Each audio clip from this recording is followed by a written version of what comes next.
अस्सलाम वालेकुम जी वालेकुम सलाम। लो भाई है चौधरी भाई कैसर ने और ये अज जड़ा नहीं बंदियां नूं दस्सण दे कि किस तरह जड़ा नहीं मतलब कि बंदा गंजेपन तो बच सकता है और किस तरीके नाल वाल जड़े ने तुसी अपने लंबी देर तक तुहाडे वाल रह सकते हैं। जी भाई कैसर की नुस्खा दसना चाहोगे? नुस्खा जे मेरे अपने हो जाते तो दूजियां ਨੂੰ मैं नुस्खा दे लेंदा। जितने मेरे नाल इत्थे बंदे बैठे ने इन्हां दे सारियां दे जे खेरी मेरी मेरे को नहीं है ते भाई ज़हीरे भी है वे नुस्खा वा तुहाडे लैके आप ला लवां ते ਇਹ ਹੀ ਹੋ ਸਕਦਾ, ਹੋਰ ਤੇ ਕੋਈ ਨਹੀਂ ਮੇਰੇ ਕੋਲ ਨੁਕਸਾ। नहीं मैं तो आख्या कोई बंदियां नूं पैगाम दे देगा नहीं नहीं मेरे को तो मेरे ही पैगाम है वो ਤੁਹਾਡੇ ਕੋਲ ਲੈ ਕੇ ਲਾ ਲਾ, ਹੋਰ ਤੇ ਮੇਰੇ ਕੋਲ ਕੋਈ अच्छा भाई कैसर तुसी जड़ा पहले किहड़े मुल्क विच हो? मैं जनाब पहला ग्रीस रह के आया। पहले ग्रीस रह के आए हो और हुण जर्मनी कितनी देर हो गई जे? मैं ਪਹਿਲਾਂ ਗਰੀਸ ਰਿਹਾ, ਬਾਅਦ ਵਿੱਚ ਇਟਲੀ ਆਇਆ ਤੇ ਇਟਲੀ ਤੋਂ ਭਾਈ ਜ਼ਹੀਰ ਮੈਂ ਪੇਪਰ ਲਏ ਨੇ ਤੇ ਉਹਦੇ ਤੋਂ ਬਾਅਦ ਤੁਹਾਡਾ ਨਾਂ ਕੀ ਲਈਦਾ, ਮੈਂ ਫਿਰ ਆ ਗਿਆ ਜਰਮਨੀ। ਮੈਂ ਇਟਲੀ ਦੇ ਵਿੱਚ ਪੇਪਰ ਪਹਿਲੀ ਐਮੀਗ੍ਰੇਸ਼ਨ ਲਈ ਹੈ 2009 ਵਾਲੀ, ਉਹ ਉੱਥੋਂ ਮੈਂ ਪੇਪਰ 00 ਤੇ ਲੈ ਕੇ ਤੇ ਫਿਰ ਮੈਂ ਜਰਮਨੀ ਆਇਆ ਤੇ ਜਰਮਨੀ ਦੇ ਵਿੱਚ ਵੀ ਮੈਂ 10 ਸਾਲ ਹੋ ਗਏ ਨੇ। जर्मनी में 10 साल तो हो गए ने, घरों आया मैंने 20 साल हो गए ने। सही सारे वाल मेरे ऊंजे नहीं चढ़े, मतलब समझो कदों छावे चढ़ गए ना। अच्छा ये सारे जनाब ऐस यूरोप ही चाड़े ने ना। सही है, सही है। ਤੇ ਕੀ ਤੁਸੀਂ ਸਮਝਦੇ ਹੋ ਕਿ ਇੱਥੇ ਜਰਮਨੀ ਵਿੱਚ ਆ ਕੇ ਤੁਸੀਂ ਮਤਲਬ ਬਿਹਤਰ ਹੈ ਜਾਂ ਗ੍ਰੀਸ ਬਿਹਤਰ ਸੀ ਜਾਂ ਇਟਲੀ ਬਿਹਤਰ ਸੀ? ਤੁਸੀਂ ਆਖਰ ਸਾਰਾ ਯੂਰਪ ਜਿਹੜਾ ਉਹ ਆਪਣੇ ਪੈਰਾਂ ਥੱਲੇ ਛਾਣਿਆ। ਜਨਾਬ ਗ੍ਰੀਸ ਦੇ ਲੋਕ ਜਿਹੜੇ ਆਨ ਉਹ ਸਭ ਤੋਂ ਅੱਛੇ ਆਨ, ਉੱਥੇ ਇਨਸਾਨੀਅਤ ਦੀ ਸਭ ਤੋਂ ਜ਼ਿਆਦਾ ਕਦਰ ਆਈ। ਅੱਛਾ ਇਹ ਅੱਗੇ ਜਿਹੜੇ ਬੰਦੇ ਰਹਿੰਦੇ ਆਨ ਪਏ ਉੱਤੋਂ ਬੰਦੇ 10 ਵੀ ਆ ਜਾਣ ਆਨ ਤੇ ਉਹ ਅਗਲੇ ਬੰਦੇ ਖਰਚਾ ਕਦੀ ਨਹੀਂ ਪੁੱਛਿਆ। ਬਾਅਦ ਚੋਂ ਇਟਲੀ ਆਏ ਆ, ਇਟਲੀ ਪਤਾ ਲੱਗਾ ਵਾ ਆਉਂਦੇ ਜਾਵੀਏ ਤੇ ਮਕਾਨ ਤੇ ਵੜਦੇ ਜਾਵੀਏ ਤੇ ਖਰਚੇ ਸ਼ੁਰੂ ਹੋ ਜਾਂਦੇ ਨੇ। ਗ੍ਰੀਸ ਵਿੱਚ ਤੇ ਯੂਨਾਨ ਚ ਆਏ ਦੇ ਵਿੱਚ ਇਟਲੀ ਵਿੱਚ ਇੰਨਾ ਫਰਕ ਹੈ। ਫਿਰ ਇਟਲੀ ਤੋਂ ਜਰਮਨੀ ਆਏ ਆ ਤੇ ਇੰਨਾ ਫਰਕ ਮਹਿਸੂਸ ਕੀਤਾ ਹੈ। ਮਕਾਨ ਚ ਬੰਦਾ ਵੜਨ ਹੀ ਕੋਈ ਨਹੀਂ ਦਿੰਦਾ। ਮਕਾਨ ਚ ਨਹੀਂ, ਜਰਮਨੀ ਦੇ ਬੰਦੇ ਜਿਹੜੇ ਨੇ ਉਹ ਮਤਲਬ ਜੇ ਉਹਨਾਂ ਦੀ ਸਟ੍ਰੈਸ ਹੀ ਇਤਨੀ ਵਧੀ ਹੈ ਕੋਈ ਕਿ ਦੂਜੇ ਬੰਦੇ ਨੂੰ ਬਰਦਾਸ਼ਤ ਹੀ ਨਹੀਂ ਕਰ ਸਕਦੇ ਹਨ। ਉਹਨਾਂ ਦੂਜਿਆਂ ਮੁਲਕਾਂ ਦੇ ਵਿੱਚ ਬੰਦੇ ਖੁਸ਼ਹਾਲ ਨੇ ਕਿਉਂਕਿ ਉਹਨਾਂ ਕੋਲ ਕੰਮ ਥੋੜਾ ਹੈ ਤੇ ਤਾਂ ਵੀ ਖੁਸ਼ਹਾਲ ਨੇ। ਇੱਥੇ ਜਿਤਨੇ ਚੁੱਕ ਕੇ ਪੈਸੇ ਕਮਾਉਂਦੇ ਨੇ ਉਨੇ ਹੀ ਲੋਕੀ ਪਰੇਸ਼ਾਨ ਵੀ ਨੇ। ਪੈਣ ਚੋਂ ਥੱਲੇ ਜਾਣਾ ਹੈ ਤੇ ਉਹ ਬਰੀਫ ਜਿਹੜਾ ਨਹੀਂ ਹੈ ਵੇ ਉਹ ਜਿਸ ਵੇ ਜਾਣਾ ਜੋ ਚੈੱਕ ਕਰਕੇ ਹੀ ਆਉਣਾ ਜੇ। ਉਹਨਾਂ ਮੁਲਕਾਂ ਦੇ ਵਿੱਚ ਬਰੀਫ ਵਾਲਾ ਸਿਸਟਮ ਹੀ ਕੋਈ ਨਹੀਂ ਹੈ ਵੇ, ਲੈਟਰ ਕੋਈ ਨਹੀਂ ਕਿਸੇ ਬੰਦੇ ਦਾ ਆਉਣਾ। ਤੇ ਇੱਥੇ ਜਿਹੜਾ ਨਹੀਂ ਹੈ ਵੇ ਜਿਸ ਵੇਲੇ ਅਸਾਂ ਥੱਲੇ ਜਾਣਾ ਨਾ ਪਹਿਲਾਂ ਤਾਂ ਵੇਖਣਾ ਵਾ ਲੈਟਰ ਕਿੰਨੇ ਆਏ ਨੇ। ਉਹਨਾਂ ਲੈਟਰਾਂ ਦੀਆਂ ਟੈਨਸ਼ਨਾਂ ਨਹੀਂ ਮੁੱਕਦੀਆਂ ਹਨ ਤੇ ਉਹ ਇਹ ਚੀਜ਼ਾਂ ਕਰਕੇ ਜਿਹੜਾ ਨਹੀਂ ਦੂਜੇ ਮੁਲਕ ਇਹਦੇ ਨਾਲ ਉਹ ਇਸ ਤੋਂ ਬਿਹਤਰ ਆਣ। ਲੇਕਿਨ ਅਸੀਂ ਆਪਣਾ ਕੰਮ ਸਾਡਾ ਇਟਲੀ ਵਿੱਚ ਵੀ ਹੈ ਤੇ ਇੱਥੇ ਆਏ ਆ, ਇਹ ਵੀ ਬਿਹਤਰ ਲੱਗਾ। ਇੱਕ ਭਾਈ ਇਟਲੀ ਹੁੰਦਾ ਹੈ, ਮੈਂ ਇੱਥੇ ਹੁੰਦਾ। ਕੰਮ ਦੇ ਹਵਾਲੇ ਨਾਲ ਕੀ ਸਮਝਦੇ ਹੋ ਕਿ ਕੰਮ ਦੇ ਹਵਾਲੇ ਨਾਲ ਗ੍ਰੀਸ ਚੰਗਾ ਹੈ, ਇਟਲੀ ਚੰਗਾ ਹੈ ਜਾਂ ਜਰਮਨੀ ਚੰਗਾ? ਜਿਹੜੇ ਮੁਲਕ ਦੇ ਵਿੱਚ ਅਸੀਂ ਆਏ ਆ ਨਾ ਭਾਈ ਜ਼ਹੀਰ, ਗ੍ਰੀਸ ਚੋਂ ਆਏ ਆ ਤੇ ਉਹਦੇ ਨਾਲ ਅਸਾਂ ਗ੍ਰੀਸ ਵਿੱਚੋਂ ਬੜੇ ਪੈਸੇ ਕਮਾਏ ਨੇ। ਗ੍ਰੀਸ ਵੀ ਉਹ ਹਿਸਾਬ ਨਾਲ ਉਹਦਨ 50 ਰੁਪਏ ਦਿਹਾੜ ਅਸੀਂ ਕਮਾਉਂਦੇ ਆਈ 2005 ਵਿੱਚ ਚ। ਸਹੀ ਹੈ। ਤੇ ਥੋੜੇ ਪੈਸੇ ਉਧਰ ਵੀ ਨਾਨ।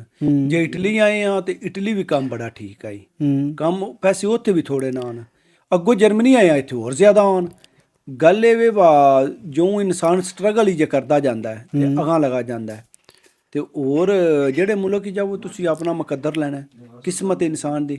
ਜਿਹੜੇ ਬੰਦੇ ਪਾਕਿਸਤਾਨ ਵਿੱਚ ਜਿਨ੍ਹਾਂ ਦੀ ਕਿਸਮਤ ਅੱਛੀ ਹੈ ਉਹ ਪਾਕਿਸਤਾਨ ਵਿੱਚ ਵੀ ਅੱਛੇ ਤੋਂ ਅੱਛੇ ਪੈਸੇ ਕਮਾ ਰਹੇ ਨੇ। ਇਸ ਤਰ੍ਹਾਂ ਹੀ ਹੈ। ਤੇ ਗ੍ਰੀਸ ਵਾਲਿਆਂ ਨੂੰ ਜਾਂ ਇਟਲੀ ਵਾਲਿਆਂ ਨੂੰ ਕੀ ਤੁਸੀਂ ਪੈਗਾਮ ਦੇਵੋ ਜਿਨ੍ਹਾਂ ਕੋਲ 00 ਵੀਜ਼ਾ ਹੈ ਔਰ ਇੱਥੇ ਆ ਕੇ ਕੰਮ ਕਰ ਸਕਦੇ ਨੇ? ਉਹਨਾਂ ਨੂੰ ਆਉਣਾ ਚਾਹੀਦਾ ਬੱਸ ਦਾ ਡੰਡਾ ਫੜ ਕੇ ਜਾਂ ਨਹੀਂ ਆਉਣਾ ਚਾਹੀਦਾ? ਉਹਨਾਂ ਨੂੰ ਆਉਣਾ ਚਾਹੀਦਾ। ਵਜ੍ਹਾ ਇਹ ਵੇ ਨਾ ਵਾ ਕਿਉਂਕਿ ਇੱਥੇ ਆ ਕੇ ਟੈਨਸ਼ਨ ਵਧਣੇ ਨਾ। ਚਲੋ ਪੈਸੇ ਵੀ ਜ਼ਿਆਦਾ ਕਮਾਉਣ ਤੇ ਟੈਨਸ਼ਨ ਵੀ ਉਹਨਾਂ ਦੀ ਵੱਧ ਜਾਏ ਨਾ। ਜਿਸ ਵੇਲੇ ਘਰ ਆਉਣ ਤੇ ਤਾਂ ਵੀ ਪਰੇਸ਼ਾਨ ਹੋਣ, ਕੰਮ ਤੇ ਜਾਣ ਤਾਂ ਵੀ ਪਰੇਸ਼ਾਨ ਹੋਣ।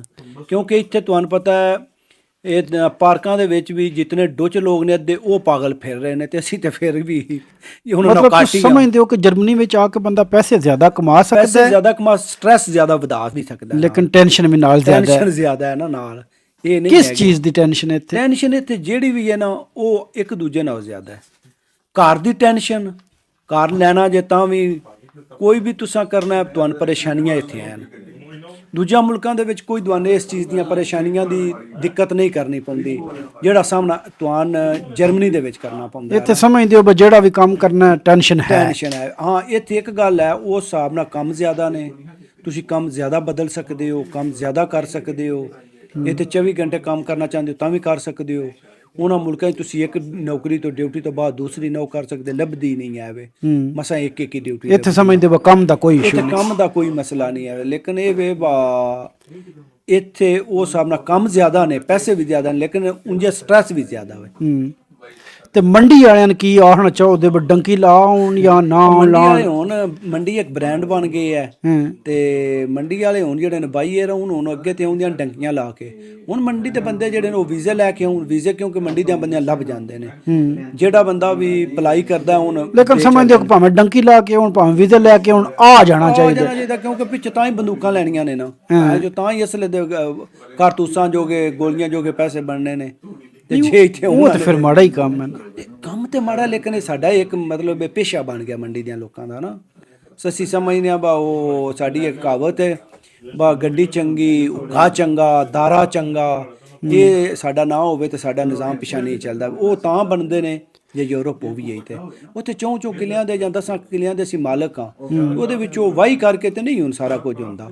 ਉਹਦੇ ਵਾਸਤੇ ਜ਼ਰੂਰੀ ਹੈ ਕਿ ਯੂਰਪ ਆਇਆ ਜਾਵੇ ਕਿ ਆਇਆ ਜਾਏ ਤੇ ਤਾਂ ਹੀ ਦਾਰੇ ਬਣਦੇ ਨੇ, ਦਾਰੇ ਚੱਲਦੇ ਵੀ ਤਾਂ ਹੀ ਨੇ ਨਾ, ਮਜ਼ਦੂਰੀ ਕੀਤੀ ਜਾਵੇ, ਮਜ਼ਦੂਰੀ ਕੀਤੀ ਜਾਏ। ਇੱਥੇ ਵੀ ਹੁਣ ਮਾੜੇ ਹਾਲੇ ਦਾ ਵੀ ਰੁਪਈਆ 10-15 ਲੱਖ ਇਨਸਾਨ ਕਮਾ ਸਕਦਾ ਜਿਹੜਾ ਬੰਦਾ ਜਰਮਨ ਆ ਕੇ ਮਿਹਨਤ ਕਰਦਾ। 10-15 ਲੱਖ ਸਾਰੀ ਗੱਲ, ਜਿਹੜਾ ਬੰਦਾ ਜਰਮਨ ਕੰਮ ਕਰਦਾ ਰੁਪਈਆ 3-4 ਹਜ਼ਾਰ ਕਮਾਉਂਦਾ ਬਚਾਉਂਦਾ ਹੈ, ਉਹ ਤਾਂ ਫਿਰ ਕਰ ਸਕਦਾ, ਉਹਦੇ ਵਾਸਤੇ ਨਾਰਮਲ ਗੱਲ। ਸਹੀ ਹੋ ਗਿਆ। ਬਹੁਤ ਸ਼ੁਕਰੀਆ ਜੀ ਕੈਸਰ ਭਾਈ, ਤੁਸੀਂ ਸਾਨੂੰ ਇੰਟਰਵਿਊ ਦਿੱਤਾ। ਅੱਲਾਹ ਪਾਕ ਤੁਹਾਨੂੰ ਖੁਸ਼ ਰੱਖੇ। ਮੈਂ ਤੁਸੀਂ ਜ਼ਹੀਰ ਭਾਈ ਸਾਡੇ ਗਰਾਈ ਵੀ ਹੋ ਤੇ ਅਸੀਂ ਕਿ ਦੂਜੇ ਨੇ ਇੰਟਰਵਿਊ ਦੇਣਾ ਤੇ ਕਿਹਨੇ ਦੇਣਾ।